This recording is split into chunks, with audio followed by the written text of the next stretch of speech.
I started coming over to see her while she lived at her mother's house. I had to visit while her mom was at work because she never wanted anyone to visit my wife. We played games with the kids and went to the neighborhood pool a few times after about 4 months of daily visits and even some sleepovers with the kids at my house. Her mother changed the locks of her house while they stayed over.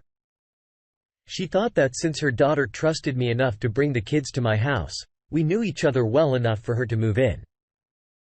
I'm sure it had nothing to do with the fact that she just wanted to unload her daughter on someone else because she herself was engaged to be married.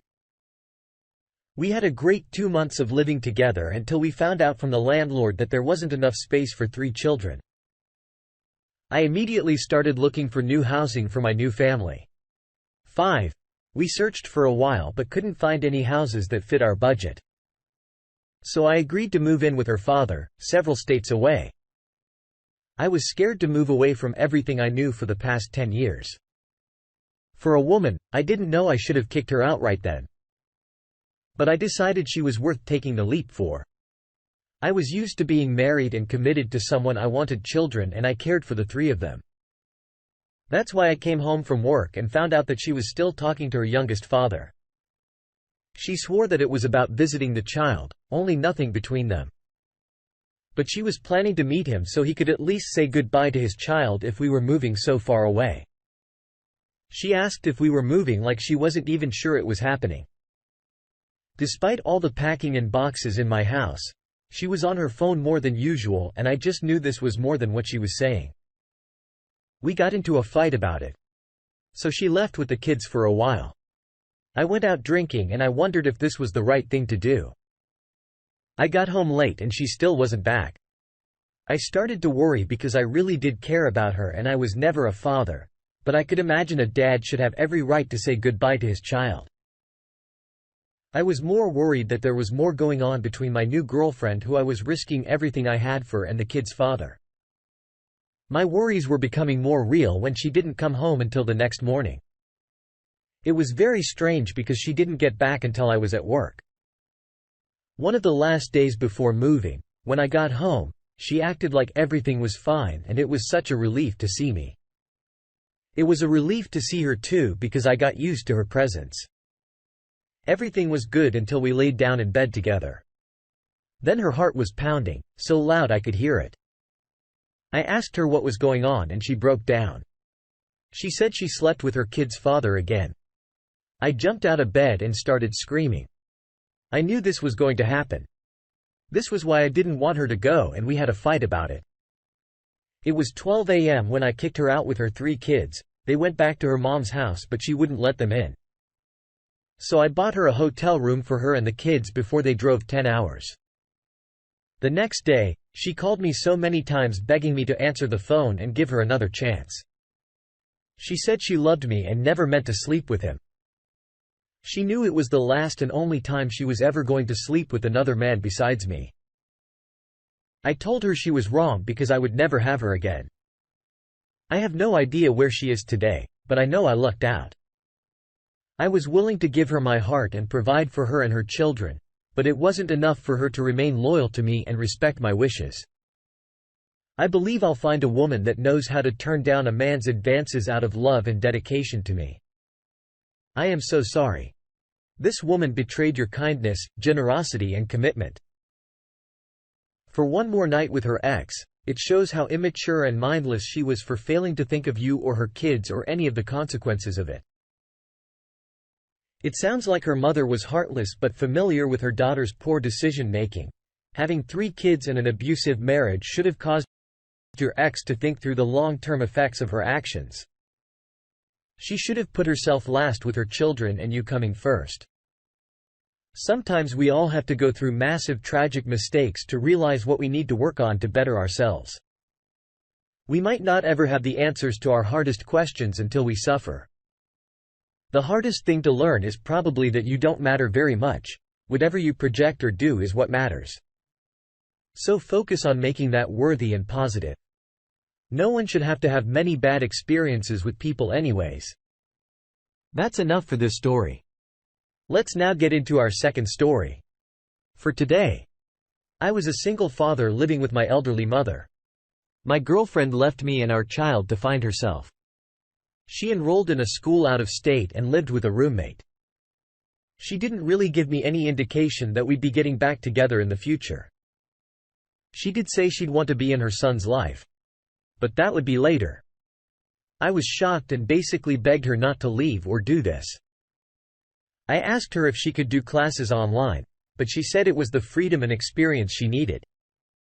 In addition to the knowledge. 2 years after she left, I'd been with several women that never met my son. I wouldn't have them at my house. Instead, I had my sister come over to babysit. She felt bad enough that my ex abandoned us. Well, at least for a while I was at work when I got a phone call that made my stomach flop. I stepped outside to answer it. And of course it was my ex. She said she graduated and was moving back to her town. She said she knew it had been a while. So she didn't expect me to let her back into our lives easily. But she made it clear that she intended to win back my heart. I'll admit I was pretty happy. I thought the ordeal was over and we could have the life. I thought we would. As soon as she got back. She had me over at her new place and we made a nice reunion out of it. I went home on cloud 9 and started dreaming about her reuniting with our son. It happened sooner than it should have. Just a week after she got back. She saw him again. I wanted her back in our lives and I wanted her back in her house. But she said she wanted me to come over at least one more time before she started packing up. She added that she had something to tell me, but thought it would be better in person. I was nervous at this point because I knew I let her back in my heart too fast. I started assuming the worst. When I got there, she introduced her male friend, roommate to me before I could even react to the fact she was living with some guy while I was sleeping with her. She started kissing him in front of me. I started yelling, "No," and trying to turn around and leave. But they both grabbed me and made me sit on the couch. I was obviously terrified. I stayed still and pretended I would hear them out. She explained that since she found herself in college and that she needed me to at least consider the possibility of sharing her with AP. She said the idea excited her and this was a way we could keep the relationship alive. She added that I could have another woman too if I wanted. I thought of our son and felt so weird. I didn't want him to live in a house with his parents and their other lovers. This was never going to happen.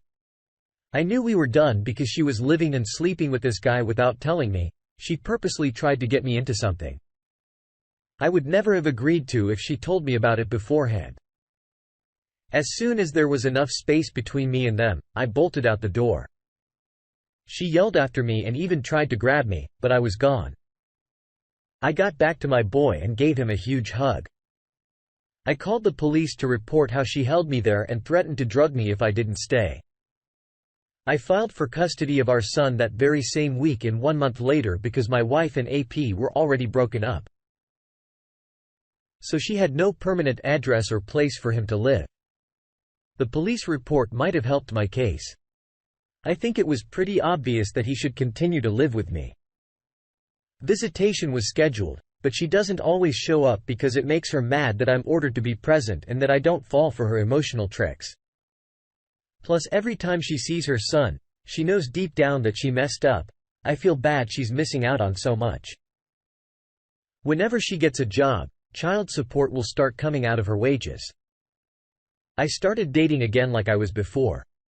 But I've also made sure to start spending time with myself. I speak positively to myself and rest assured that when it's time for a woman to become a role model in my son's life, she will. I am so sorry. Your girlfriend abandoned you and the child. It's hard to believe she would up and leave without giving you a hint at the future of your relationship. But she probably didn't want you to wait just in case she decided never to return. She did not deserve a second chance as your woman and the mother of your child. And she probably knew that, which is why she manipulated you into meeting her without telling you everything first. She wanted you to feel like everything was going to be fine. Now that she was back. It's a very tricky mind tactic.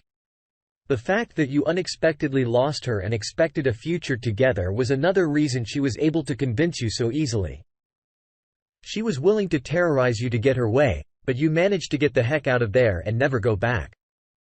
You are a very wise and thoughtful man.